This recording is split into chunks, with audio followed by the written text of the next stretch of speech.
Who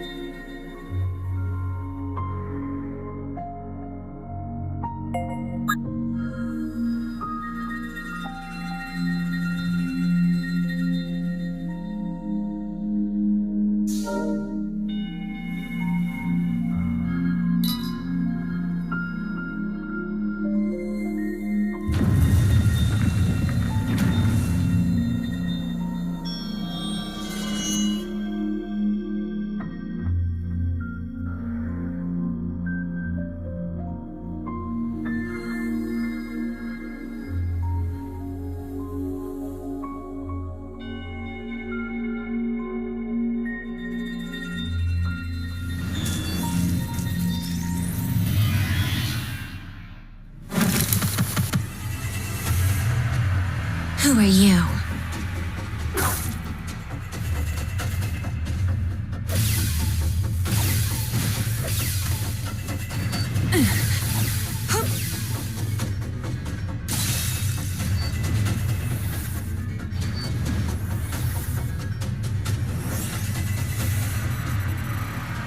How annoying.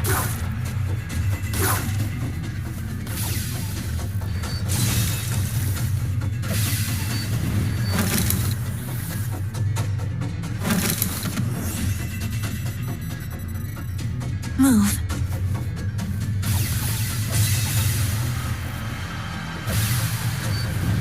Here we go.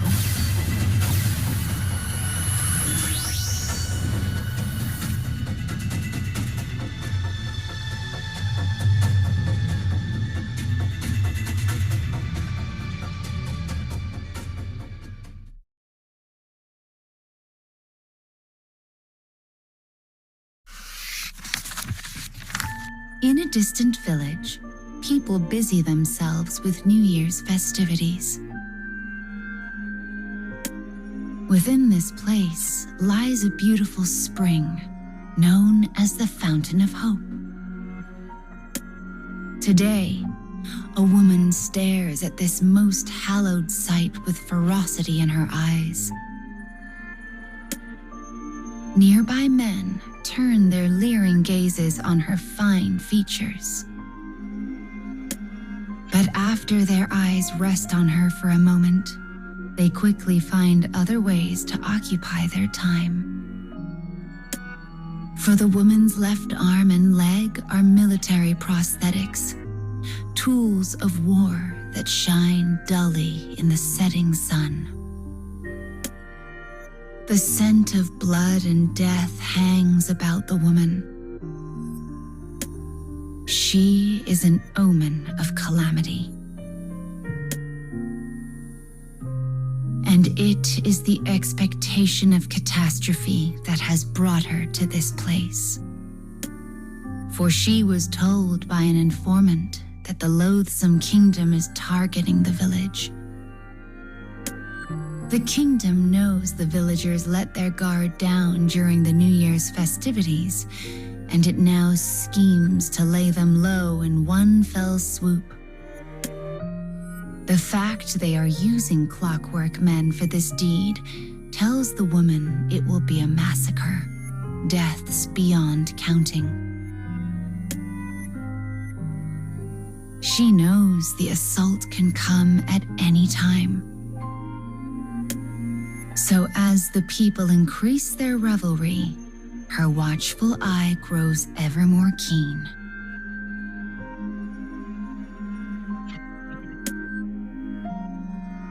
Suddenly, she finds herself approached by children clad in strange and exotic costumes. Easy, she reminds herself. They're not part of the kingdom's plan. They're just kids. She expects the young ones to scatter when they see her false limbs, but to her great surprise, they instead gather around her with bright, shining smiles.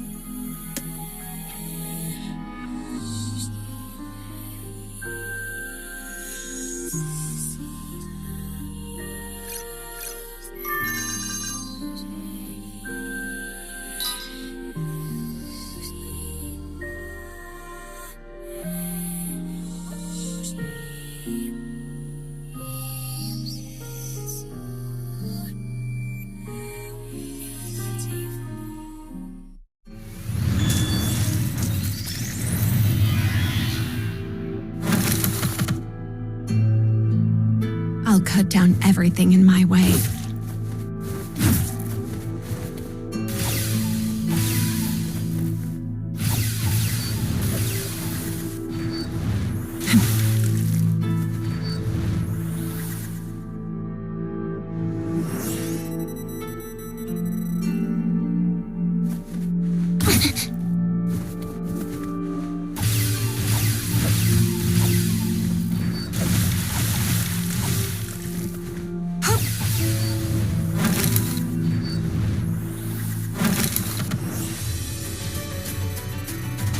Move.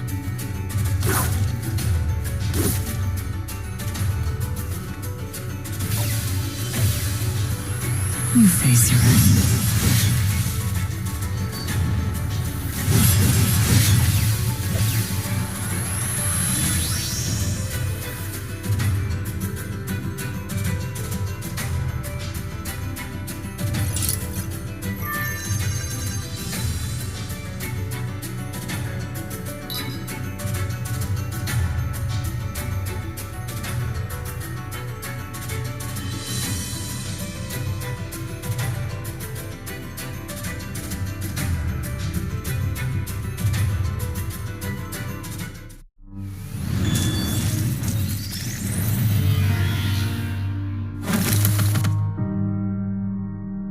You should leave before I change my mind.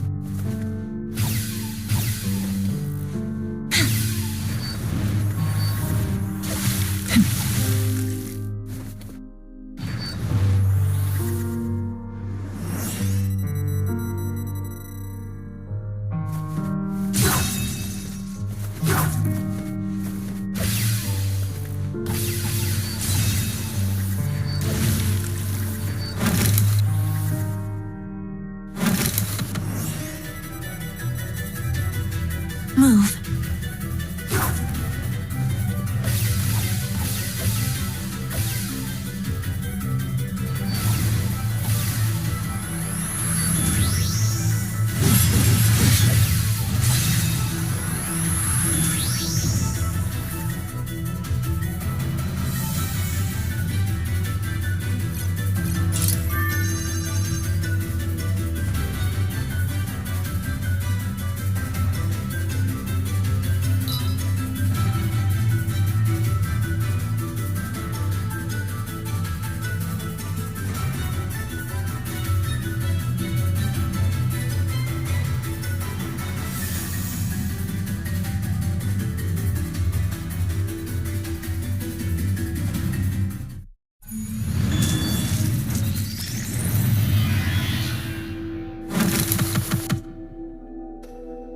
You should leave before I change my mind.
The children are costumed as fairies, a tradition of long standing in this part of the world.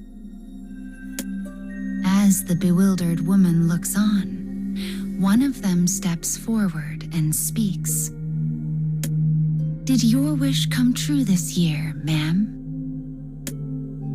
As she contemplates her answer, one of the children holds out an offering on the palm of their hand. It is an intricately carved glass bead filled with water from the spring, A ghostly sort of moonlight shimmers on its surface as it wobbles back and forth. "It's a good luck charm," says the child. "We make them here." The woman recalls how she had seen the children running through town earlier, handing small baubles to the adults. This must be one of their traditions, a rite where kids dress as wish-granting fairies and hand out charms to everyone they meet. As understanding dawns, the woman's brow furrows. She does not have time for such folly. "Others need this more than me," she says, placing the charm back into the stunned child's hand. "Give it to them instead." She looks away, hoping to avoid the child's eyes. She does not need charms or luck or rights. She needs only revenge. She does not have the capacity to wish for everyone to be saved. It is simply not in her nature. The children stare at her, confused by her tragic expression. Then, not knowing what else to do, they say the words that complete the rite. "We hope all your wishes come true." Time passes. She waits. At midnight, fireworks blaze across the sky. Their brilliance signals the climax of the festivities. The village and surrounding lands are bathed in a warm, flickering glow. One that reveals a heavily armored force moving slowly over the horizon.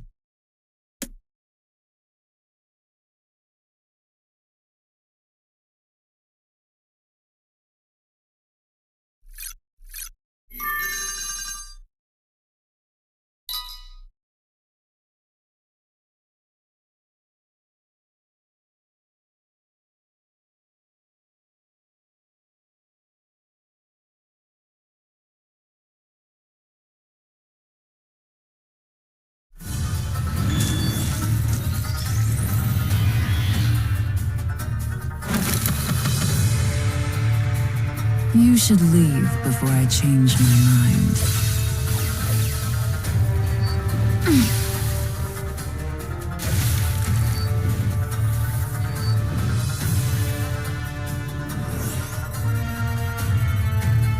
I've got enough death for everyone.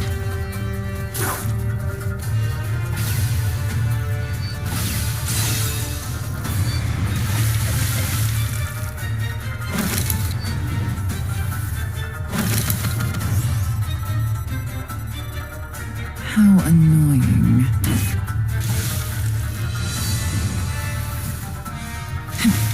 I'll cut you down.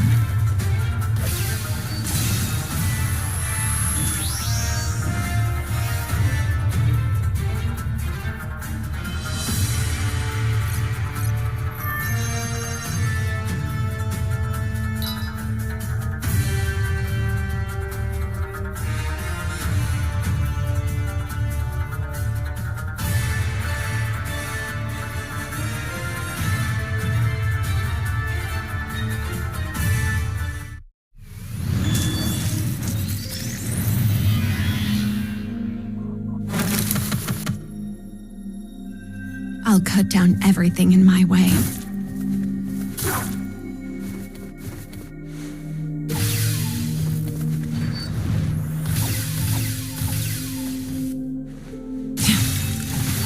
I'll cut you down.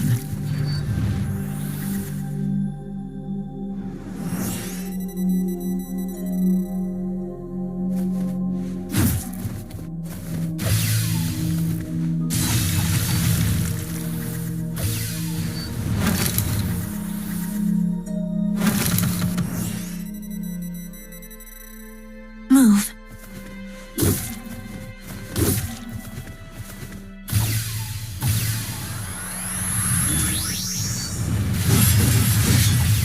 My thanks.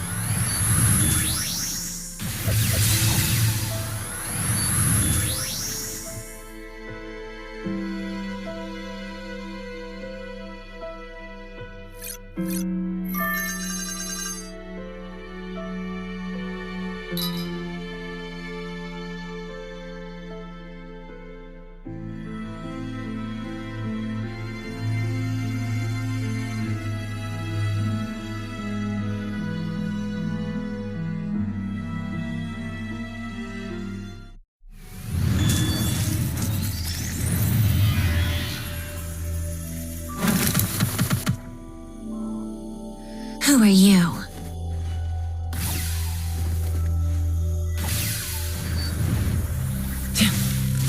I'll cut you down.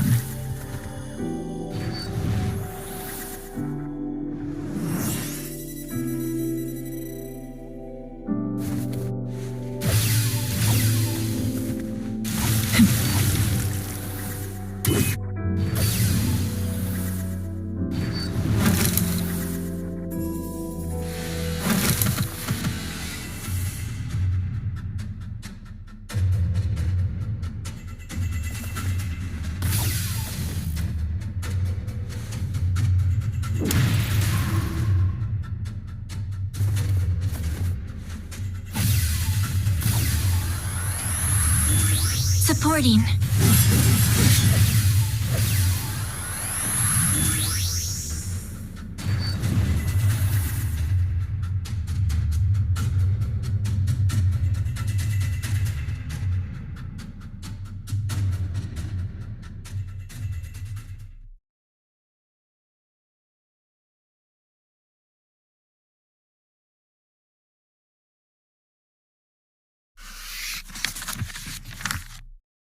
Fireworks turn the night sky to dawn.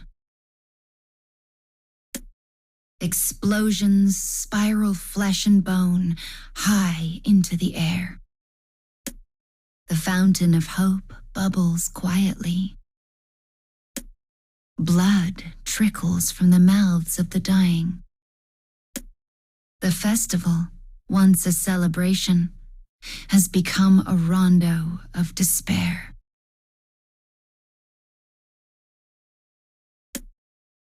A clockwork soldier with dead eyes raises his fist before the group of wish-granting children who can only cling to their charms and pray. A flash. The screeching of metal on metal. The woman has blocked the soldier's attack with her sword. The look on her face is a thing beyond words, beyond reason. Perhaps enraged, perhaps conflicted, she pushes the soldier back and cleaves him cleanly in two. She then hurries the children into a nearby house. It will be difficult to save them on her own, perhaps impossible, but she intends to try. "Be silent," she says. "With any luck, your parents are still." Her words falter and die in the dark. Bloodied clockwork men begin emerging from nearby homes, one after the other. Each carries the corpse of a parent high in the air, as if displaying the fruits of a great hunt. Lit by the explosion of a firework, she can see it all far too clearly. The children begin to scream, as if realizing their work is yet incomplete. The soldiers casually drop their prizes and turn to the sound. Fear grips the woman, but she buries it deep inside and makes ready their escape. Somehow, impossibly, she manages to lead them all to the outskirts of town. And when she turns back to see it in flames, she suddenly realizes what must be done.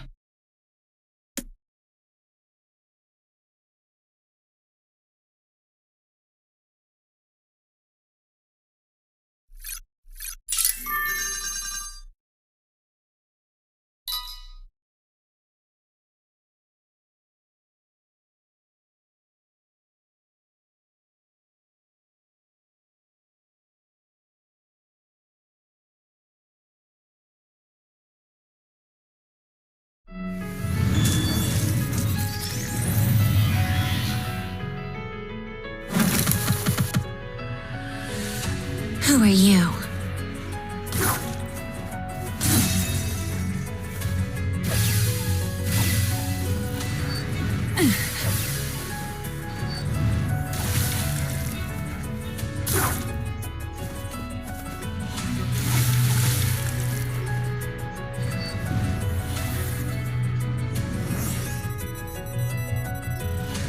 How annoying.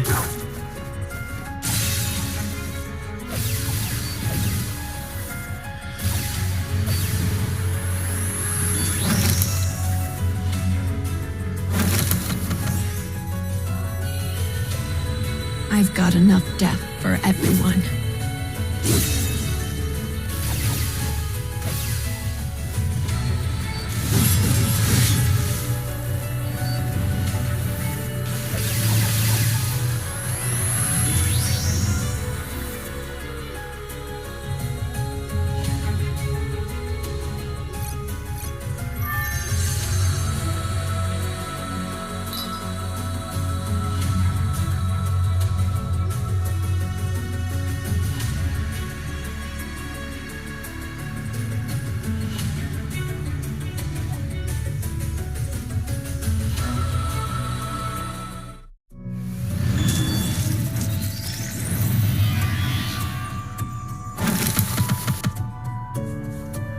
You should leave before I change my mind.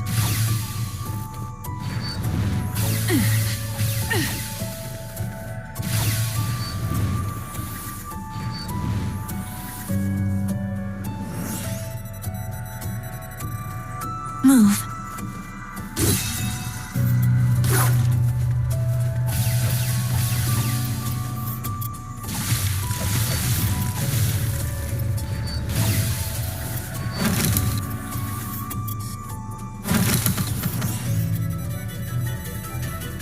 How annoying.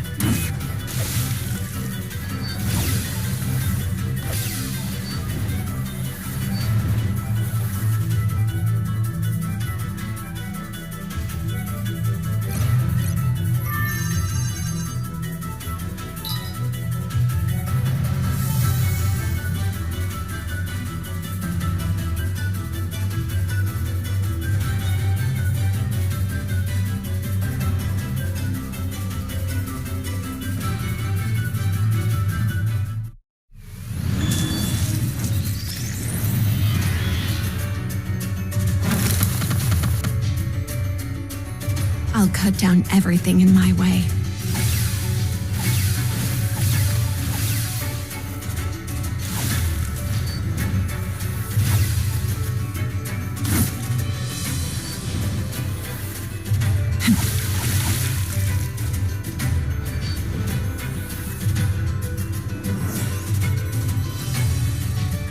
Move.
the woman orders the panicked children to hide.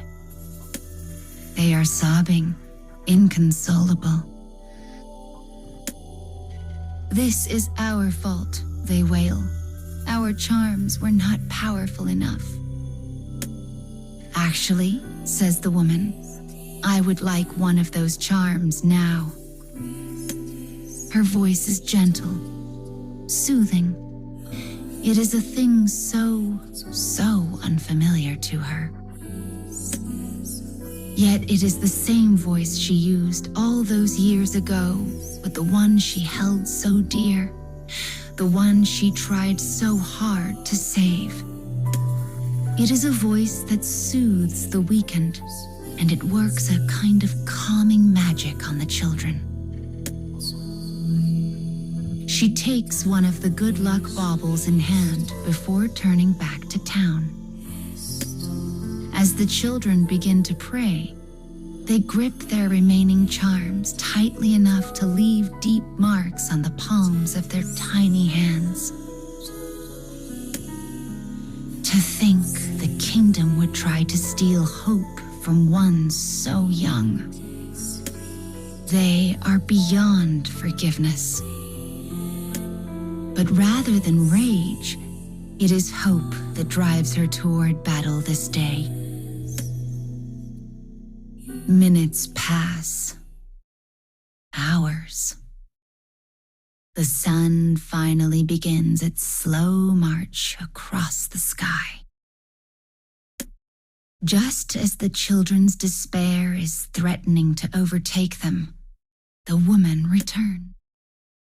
Her body is ablaze in crimson, her breath a series of ragged gasps.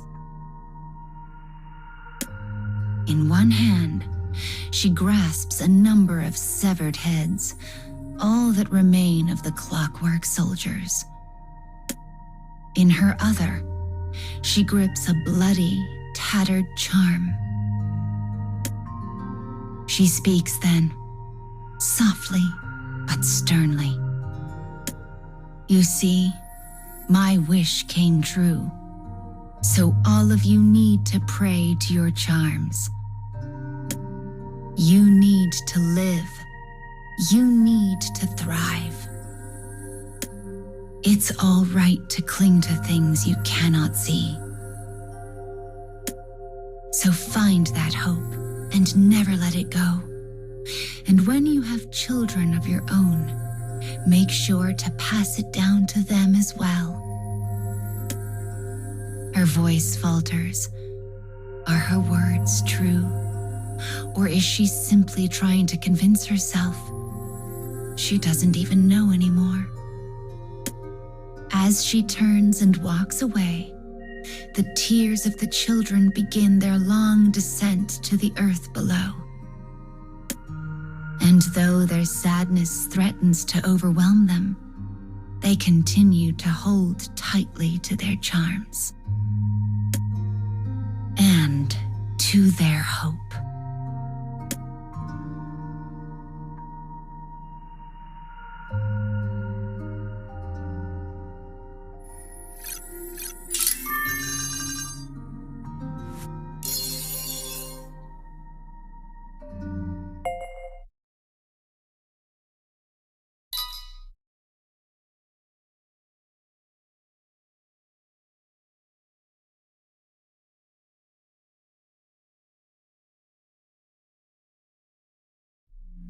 Well, that's done and dusted.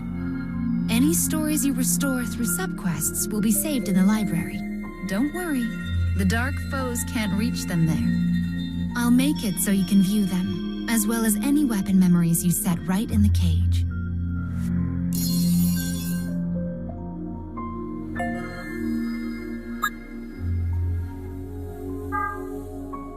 Now let's get back to the cage.